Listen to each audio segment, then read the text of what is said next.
Hey guys, welcome to our new video. Today we got 2003 Toyota Corolla, and today I'm gonna show how to change the air filter because our car is consuming too much gas, and we checked the air filter and it's very dirty, so we are changing. To change the air filter, you have to just open these clips. There are only two clips over there, and you can pull that out.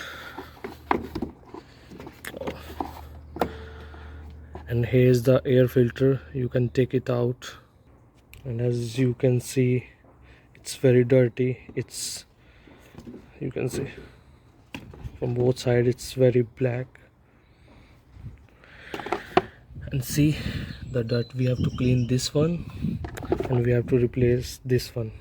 So to clean this, either you can use vacuum to clean all the dirt, or you can open these three 10 mm screws to remove it and clean it.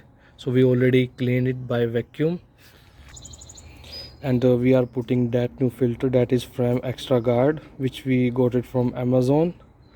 And here is the difference. You guys can see, look how dirty it is and how clean it is.